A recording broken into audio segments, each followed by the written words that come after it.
So after Pentecost, the church came under a great persecution, led in part by Saul, who, of course, will become the great evangelist Paul. And what's interesting about the Acts of the Apostles is that Luke goes from describing sort of a chaotic, distressed time of persecution, and then he'll throw in every once in a while, and the church was at peace throughout the whole world. And I think he does this on purpose, and it's not to be funny. He does it to show that the calamity, as we define it in sort of secular or sort of regular human life terms, is different from a turmoil that would be a true turmoil for a Christian. Turmoil for a Christian would be that our souls were not at peace with God. That's true turmoil.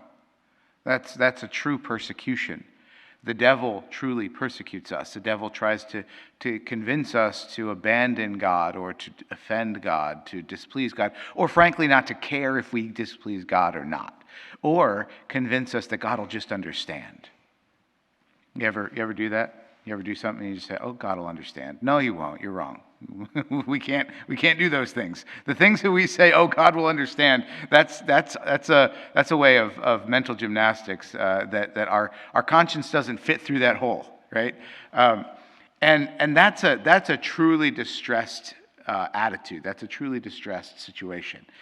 Is when we say, "I'm not willing to overcome the hurdle that is before me in order to maintain my friendship with Christ. I would rather deny my friendship with Christ and slip under this obstacle rather than have to do the hard work of going over it." The obstacle is not the distress, right? The persecution of the world is not a problem for the church. Right? Individuals have to struggle with those, but that's an individual's singular own personal adventure with God. Am I going to be able to get over this mountain? Am I going to be able to cross this ocean? Am I going to be able to get out of this cave? Yes, with Christ you are, but it will cost you. It will be an adventure where there will be suffering, and in the end there'll be victory, right? Now, the world wants to say, "Well, that's horrible. That's not peace.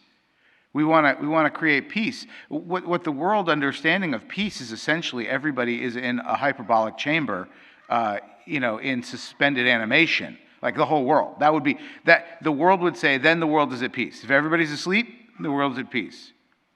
That's not peace. And what Luke is trying to teach us here is that persecution in the life of the church does not equal turmoil. It doesn't equal not peace.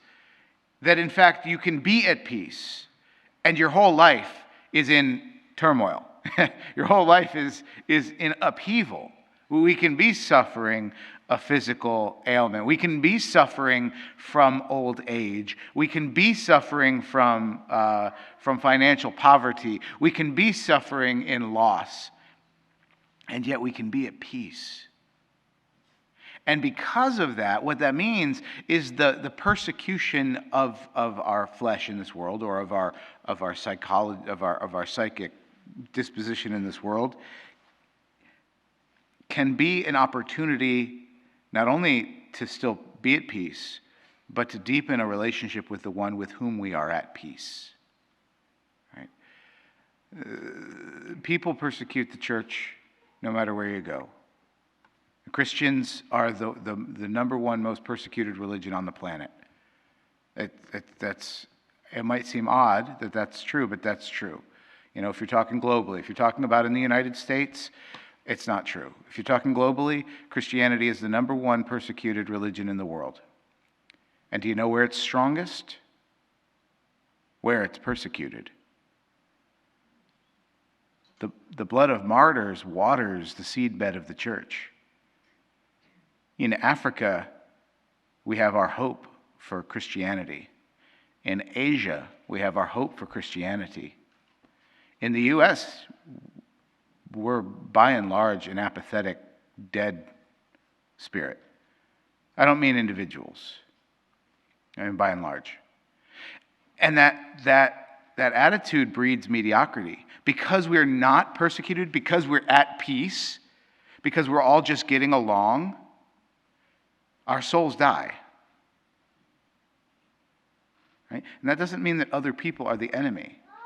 It means that doing everything that we can, including watering down our religion and our belief in Jesus Christ, to create a societal peace, a Pax Romana, an imperial peace, kills our souls. But to allow the world, the flesh, and the devil to war against us, and to give us the opportunity to truly choose Christ at some cost, is what truly, actually, really, substantially establishes peace, true peace, in our souls. And that's the only place where we should care if there's peace or not, is in our soul. Right? If the rest of the world is on fire, we can work to help put out that fire peacefully, at peace in our soul.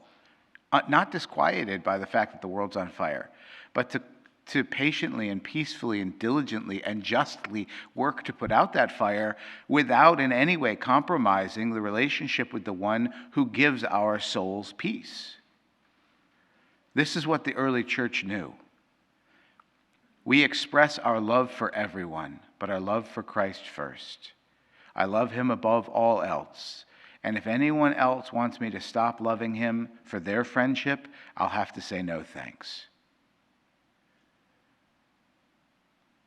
The world is warring against us. It's simply like a mosquito. It's given us an anesthetization first before it draws our blood so that we don't know it's sucking the life out of us.